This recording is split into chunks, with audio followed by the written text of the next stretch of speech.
கர்த்தருடைய பரிசுத்த நாமத்தில் மகிமை உண்டாவதாக. நீங்கள் என்னை தெரிந்து கொள்ளவில்லை, நான் உங்களை தெரிந்து கொண்டேன் என்று சொன்ன இயேசுவின் நாமத்தில் இயேசு வாழ்கிறார்.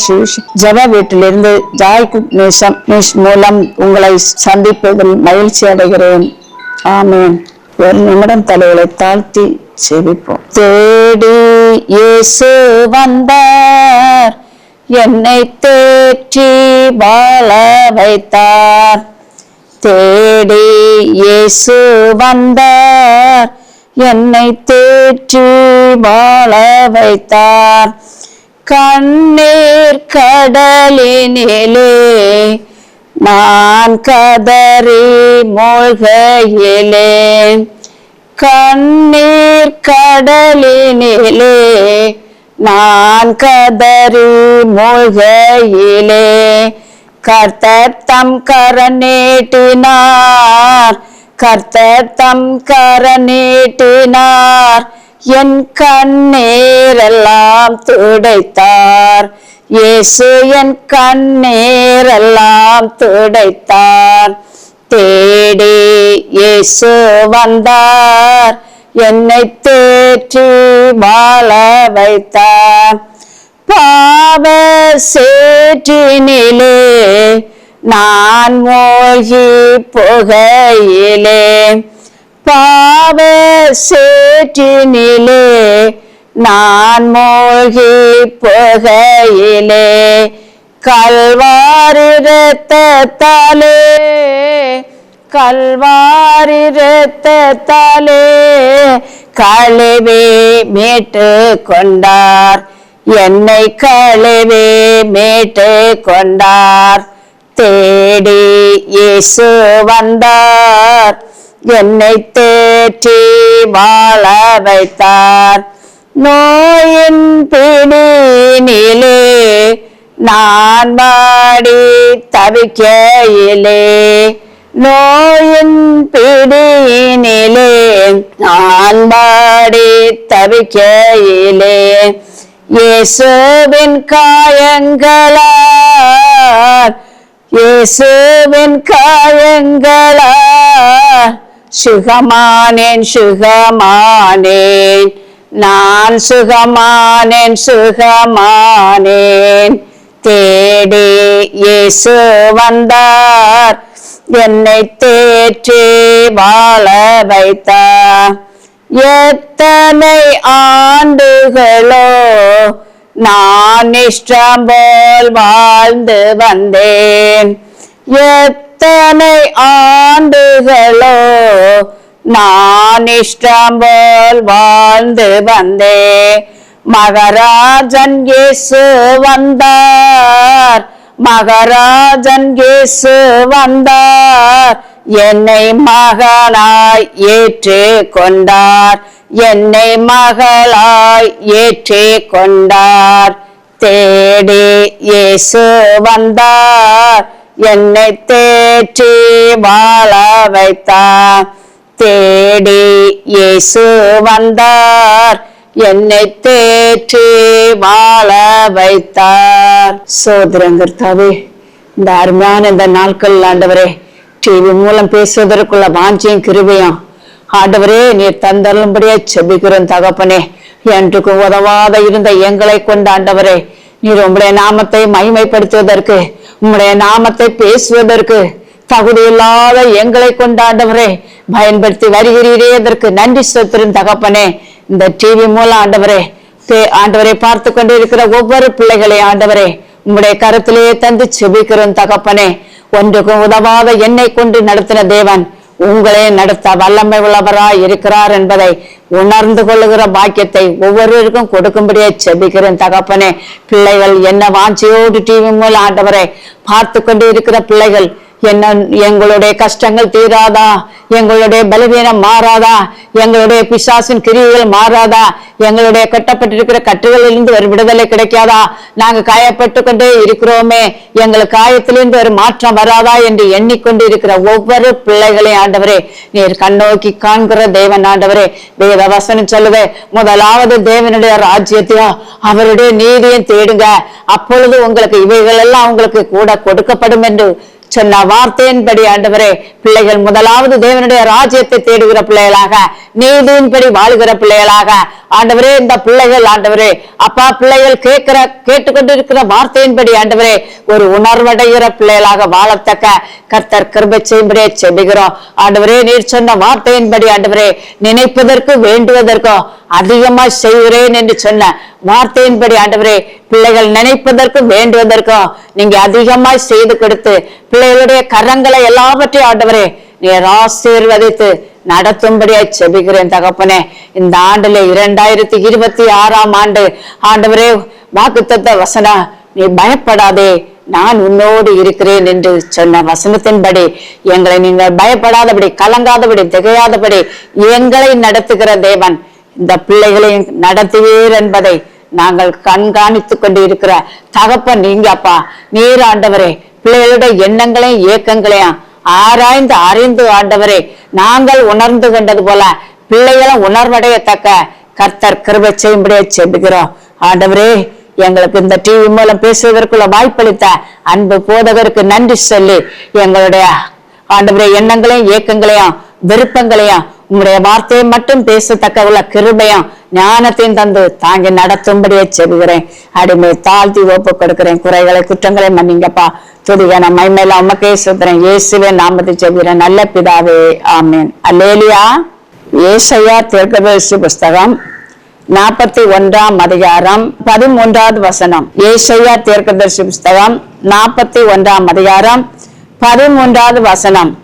உன் தேவனாய் இருக்கிற கர்த்தராகிய நான் உன் வலது கையை பிடித்து பயப்படாதே நான் உனக்கு துணை நிற்கிறேன் என்று சொல்லுகிறேன். பாருங்க, பயப்படாதே என்று உன் தேவனாகிய கர்த்தராகிய நான் உன் வலது கையை பிடித்து பயப்படாதே என்று சொல்ல கர்த்தர் நம்மோடு பேசிக்கொண்டு இருக்கிறார். பயப்படாதே என்று 2026 ஆண்டு சபையினுடைய வாக்குத்தத்த வசனம், பயப்படாதே நான் உனக்கு துணை நிற்கிறேன். பாருங்க, அல்லேலியா. இந்த நாட்கள்ல அடிமை கொடுத்த வாக்குத்தத்த வசனமும் நீ பயப்படாதே நான் உன்னோடு இருப்பேன் என்று சொல்லி இருக்கிறார். பாருங்க, நான் இந்த வசனம் கிடைத்த உடனே எனக்கு ஒரே சந்தோஷம். நான் வாக்குத்தத்த வசனம் கூட என்னன்னே பார்க்கவில்லை. பயப்படாதே என்று எந்த அதிகாரத்துல இருக்குன்னு கூட தெரியாது. எனக்கு கிடைத்த வசனத்தை பார்த்த உடனே நான் எடுத்து புரட்டி பார்த்த உடனே எங்கேயும் பயப்படாதே நான் உன்னோடு துணை நிற்கிறேன். பாருங்க, ரெண்டையும் பார்க்கும் பொழுது உன் தேவனாய் இருக்கிற கர்த்தராகிய நான் உன் வலது கையை பிடித்து பயப்படாதே நான் உனக்கு துணை நிற்கிறேன் என்று சொல்லுவேன். அவர் நம்மளை அவருடைய வலது கரத்தினால் நம்மளையும் அவர் எழுச்சுகிறார். அவருடைய வலது கையும் நம்முடைய வலது கையும் என்ன செய்து ஓங்கிய புயம் போல வளர வேண்டும் என்று அவர் நினைக்கிறாரு. நம்ம என்ன நினைக்கிறோம்? வேத வசனம் சொல்லுது, பயப்படாதே நான் உனக்கு துணை நிற்கிறேன் என்று. நம்ம பயப்பட்ட நாட்கள்ல பயப்பட்டோம். கர்த்தருடைய பிள்ளைகளே, நம்ம பயத்தோடு நடுக்கத்தோடு வாழ்ந்த நாட்கள் உண்டு. வேத வசனத்தை தியானிக்கும் பொழுது, வேத வசனத்தை சொல்லும் பொழுது பயம் இல்லாமல் என்ன செய்ய முடியல, கொடுக்க முடியல. பயத்தோட நடுக்கத்தோடு தான் ஒவ்வொரு நாளும் கர்த்தருடைய பாதத்துல நம்ம இருக்கிறோம். ஆனாலும் ஏன் அவர் இந்த வார்த்தையை சொன்னாருன்னு பாருங்க. பயப்படாமல் கலங்காமலும் திகையாமலும் நீங்கள் என்ன செய்விடும், கர்த்தருடைய சமூகத்துல இருக்கிற நம்ம அதன்படி வாழக்கு ஒப்பு கொடுக்க வேண்டும், அதன்படி வாழ வேண்டும். கர்த்தருடைய பிள்ளைகளுக்கு அதுதான் முக்கியம். நான் பயப்படக்கூடாது. கர்த்தர் செய்கிறது என்னதென்று அவர் நிதானித்துதான் அவர் ஆராய்ந்து செய்ய வல்லவராய் இருக்கிறார். நம்ம என்ன நினைக்கிறோம்? பயத்தோடும் கலக்கத்தோடும். வேத வசனம் சொல்லுது 41:10 வசனம் சொல்லுது, நீ பயப்படாதே நான் உன்னோடு இருக்கிறேன், திகையாதே நான் உன் தேவன், நான் உன்னை பலப்படுத்தி உனக்கு சகாயம் பண்ணுவேன், என் நீதியின் வலது கருத்தினால் உன்னை தாங்குவேன். பயப்படாதே என்று வேத வசனம் சொல்லும் பொழுது நம்ம பயம் வேண்டாம். ஆனா வேத வசனம் சொல்லுது, நான் உன்னோடு இருக்கிறேன் திகையாதே. ஆண்டவர் சொல்லுகிறாரு, நான் உன்னோடு இருக்கிறேன். உனக்குள்ள ஏன் கலக்கம், ஏன் பயம்? யார குறிச்ச? மனுஷனை குறிச்ச பயம்.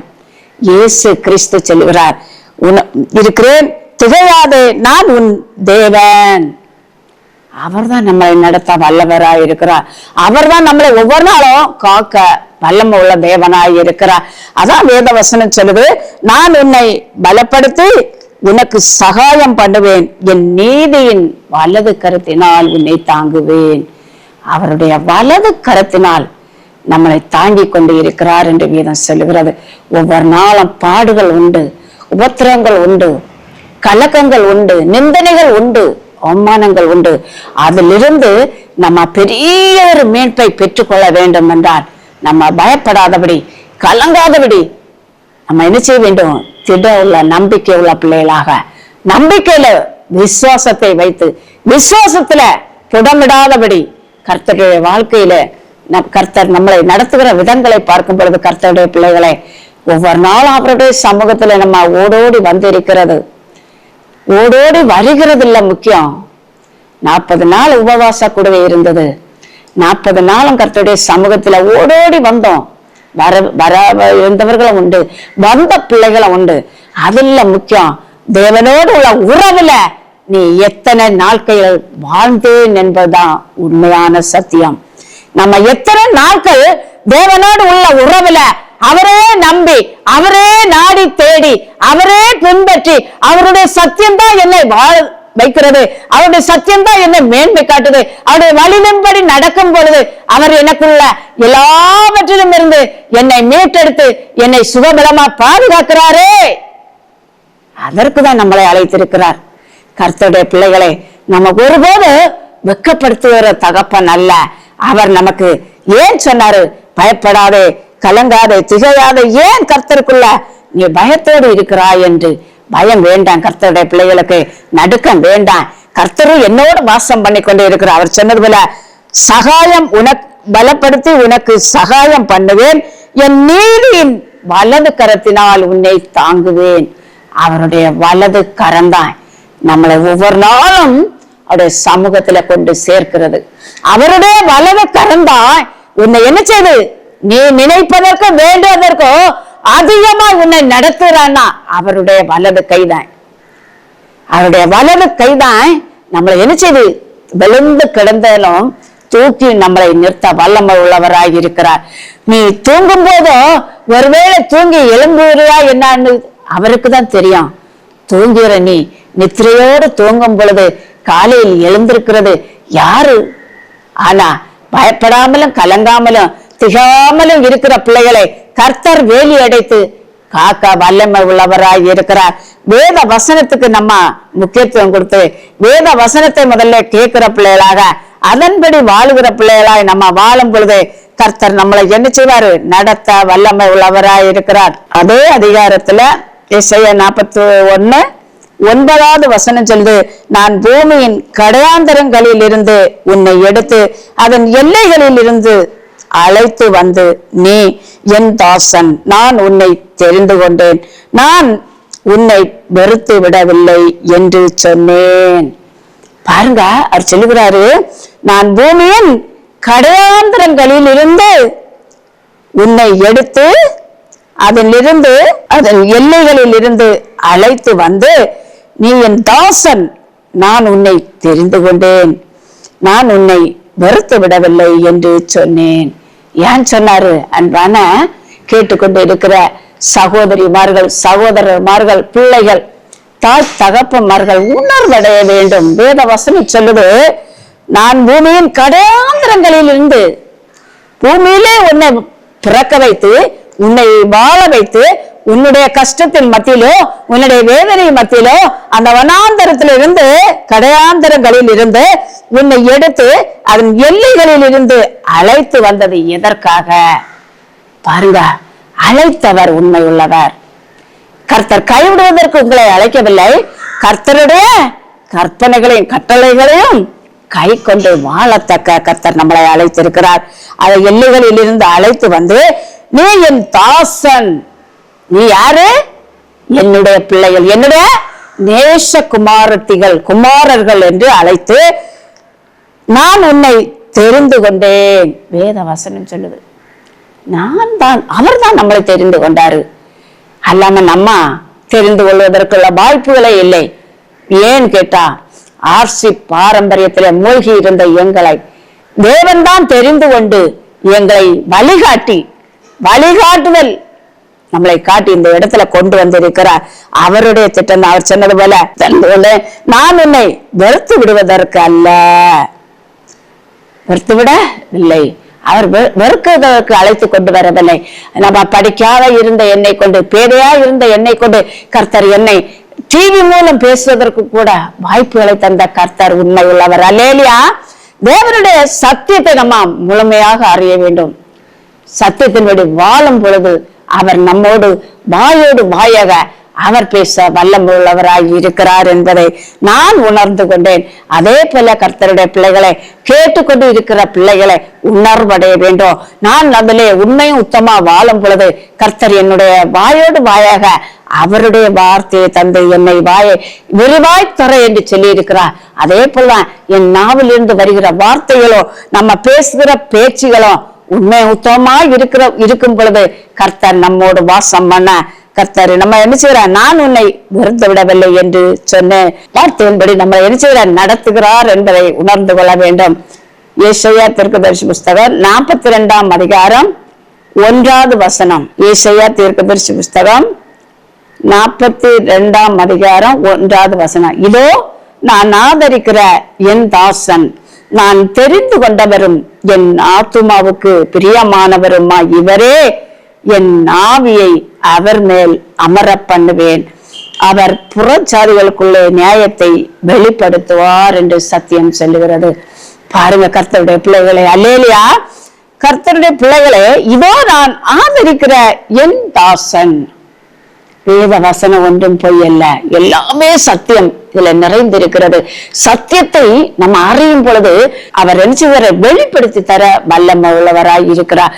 ஒவ்வொரு வசனங்களும் கர்த்தருடைய பிள்ளைகளை கேட்டுக்கொண்டு இருக்கிற தாய்மார்களே, சகோதரிமார்களே, உண்மை உத்தமா அதை நம்ம பயன்படுத்தும் பொழுது கர்த்தர் நமக்கு எல்லாவற்றத்திலையும் நம்ம அவர்களை இருளில் இருக்கலாம், இருளிலே வாழலாம். அந்த இருளில் இருந்தும் வெளிச்சத்தை தருகிறவர் கர்த்தர். ஒளியின் பிள்ளைகளாக வாழ வேண்டும். சத்தியத்தை அறிவீர்கள், சத்தியம் உங்களை விடுதலையாக்கும். நம்ம சத்தியத்தை அறிந்தால் மாத்திரம்தான் இந்த வேதத்தின்படி நடக்க முடியும். பாருங்க, இதோ நான் ஆதரிக்கிற என் தாசன், நான் தெரிந்து கொண்டவரும் என் ஆத்துமாவுக்கு பிரியமானவரும் இவரே, என் ஆவியை அவர்கள் மேல் அமர பண்ணினேன், அவர் புறச்சாதிகளுக்குள்ள நியாயத்தை வெளிப்படுத்துவார்கள். அம்மா, அநேக ஜனங்கள் இப்ப காத்திருக்கிறாங்க, புறச்சாதி ஜனங்கள். ஏன்? கர்த்தருடைய வார்த்தைக்காக சிலவங்க காத்திருக்கிறாங்க, கர்த்தருடைய அபிஷேகத்துக்கு காத்திருக்கிறாங்க, கர்த்தருடைய கிருபைக்காக காத்திருக்கிறாங்க, கர்த்தருடைய வல்லமைக்காக காத்திருக்கிறாங்க. அநேகர் ஏன் காத்திருக்கிறாங்க? அவங்க மேல என்ன இருக்கிறது? கிறிஸ்துவனுடைய அன்பு இருக்கிறது. அதான் வேத வசனம் சொல்லுது, நீ இதுவரை வாழ்ந்த வாழ்க்கை கிறிஸ்துக்குள்ள இல்ல, கிறிஸ்துக்கு வெளியே வாழ்ந்தாங்க. கிறிஸ்துக்குள் வாழ வேண்டும் என்றார். கர்த்தருடைய பிள்ளைகளை நீதியின்படி வாழ வேண்டும். நீதியின்படி வாழும் பொழுது கர்த்தர் நம்மோடு நிதானித்து வாழ, நம்மளை நடத்த அவரால் முடியும். ஆனாலும் கர்த்தருடைய பிள்ளைகளை நம்ம சில நேரம் வழி விலகி போகிறோம். ஏக சிந்தனைகள், ஏக செயல்பாடுகள், மனுஷனுடைய பொல்லாத கிரியைகள், மனுஷனுடைய பேச்சுகளை கேட்டு விழுந்து போறாங்க. கர்த்தருடைய பிள்ளைகளை விழுந்து போகாதுங்க. அழைத்தவர் உண்மை உள்ளவர் என்று வீரன் சொல்லுவார். அவர் சொன்னது போல ஆத்மாவும் பிரியமானவரும் இவரே, என்னுடைய ஆத்மாவுக்கு பிரியமான நேசர் நேசகுமாரன் மாத்திரம்தான். நம்முடைய ஆத்மாவுக்கு தேவையானது அவர் தருகிற ஆசீர்வாதம், அவர் தருகிற நிரந்தரமான கனிகள், அவர் தருகிற வார்த்தைகள் உண்மை உத்தமா அதை கடைபிடிக்கும் பொழுது கர்த்தர் நீதியின் தகப்பனாகி இருக்கிறார். நீதி செய்யும் பொழுது நம்மளை காத்து நடத்த வல்லமை உள்ளவராய் இருக்கிறார். அநேகரு இந்த உலகத்துல பாருங்க, பாவம் நிறைந்த உலகம், பாவத்திலே பிறந்து பாவத்திலே வாழ்றது மட்டுமல்ல, பாவத்தையே என்ன செய்கிறாங்க? சுமந்து கொள்ளுகிறாங்க. ஏன்? அக்கிரமங்கள் நிறைந்தாச்சு. கொலை, கற்பழிப்பு, விபச்சாரம், வேசைத்தனம், குடிவரிகள், காமவரிகள், இச்சையினால விழுந்து போறாங்க. ஏன்? கர்த்தருடைய பிள்ளைகளை ஒன்றே ஒன்று புரிந்து கொள்ளுங்க. அவங்களோடு கர்த்தர் என்ன செய்யல? தேடவில்லை. கர்த்தரை புரிந்து கொள்ளவில்லை. கர்த்தரை தேட மனமில்லை. வேத வசனம் சொல்லுது, என்னை தேடுகிற உணர்வுள்ள மனிதன் உண்டோ என்று பார்க்க மனுபுத்திரனை அனுப்பினேன் என்று. மனுபுத்திரனை அனுப்பின போதும் இங்க பார்க்கும் பொழுது தேடுகிற உணர்வு உள்ள ஜனங்களே இல்லை. இப்படிப்பட்ட ஜனங்கள் என்ன பிரச்சனை எல்லாம் இருக்குது என்று அவருக்கு தான் தெரியும். ஆனா மதவரினால, ஜாதி வரி, இப்படிப்பட்ட சூழ்நிலை இருந்து நம்ம இந்திய தேசத்தை காத்து கொள்ள வேண்டும். எல்லாரும் ஜெபித்துக் கொள்ளுங்க. இந்திய தேசம் அவருக்கு மாத்திரம்தான் சொந்தமான தேசமா மாற வேண்டும். இந்திய தேசத்தில் வாழுகிற ஒவ்வொரு ஜனங்களும் கர்த்தருடைய பிள்ளைகளாய் வாழ வேண்டும். வேத வசனம் சொன்னது போல புறஜாதி ஜனங்கள்லாம் இப்ப அநேக ரட்சிக்கப்பட்டு கொண்டு இருக்கிறாங்க. மத வரி வேண்டாம், ஜாதி வரி வேண்டாம். கர்த்தருடைய பிள்ளைகள் மாத்திரம்தான் நமக்காக வாழ வேண்டும். அவருடைய பிள்ளைகளாக இருக்கும் பொழுது வாழ வேண்டும். இனி ஒரு உலகம் உண்டு என்பதை மறந்து போறாங்க. இனி ஒரு உலகத்துல நீதியின்படி, நியாயத்தின்படி அவர் நியாயம் விசாரித்துதான் அந்த இடத்துல அழைக்கப்பட்டிருக்கிறார். நாம் அதை புரிந்து கொள்ள வேண்டும். வேத வசனம் சொல்லுது, எசேயா தீர்க்கதரிசி புஸ்தகம் 43ஆம் அதிகாரம் 1வது வசனம் சொல்லுது, இப்போதும் யாக்கோபே உன்னை சிருஷ்டித்தவரும் இஸ்ரவேலே உன்னை உருவாக்குனரும் ஆகிய கர்த்தர் சொல்லுகிறதாவது, பயப்படாதே, உன்னை மீட்டு கொண்டேன், உன்னை பேர் சொல்லி அழைத்தேன், நீ என்னுடையவன். பாருங்க, அருமையான பிள்ளைகளே, பயப்படாதே, நான் உனக்கு துணை நிற்கிறேன் என்று சொன்னாரு. உன்னை பேர் சொல்லி அழைத்தேன். பேர் சொல்லி அழைத்திருக்கிறார். உன்னை பேர் சொல்லி அழைத்தவர் உண்மை உள்ளவர். பாருங்க, சொல்லுகிறார், பயப்படாதே, உன்னை மீட்டு கொண்டேன். பயப்பட வேண்டாம், உன்னை நான் தான் பேர் சொல்லி அழைத்திருக்கிறேன், நீ என்னுடையவள் என்று. ஏன் சொன்னாரு? அவருக்கு பிரியமான பிள்ளைகளா நம்ம வாழும் பொழுது அவர் தந்த கற்பனைகள், அவர் தந்த கட்டளைகள், அவர் தந்த நடத்துகிற வழிகளை பார்க்கும் பொழுது நம்ம கலங்க கூடாது. வேத வசனம் சொல்லுது, மீட்டு கொண்டேன், உன்னை பேர் சொல்லி அழைத்தேன், நீ என்னுடையவள். அவருடைய பிள்ளைகளாக தான் நம்ம அந்த உலகத்துல அவர் நம்மளை வாழ வைத்திருக்கிறார். ஒருவேளை நம்ம நினைக்கலாம், அவளை மட்டும்தான் இயேசு அழைத்திருக்கிறார். இல்ல, எல்லாரையும் அவர் அழைக்க வல்லமை உள்ளவராய் இருக்கிறார். நம்மளை தெரிந்து கொண்டவர் உண்மை உள்ளவர்.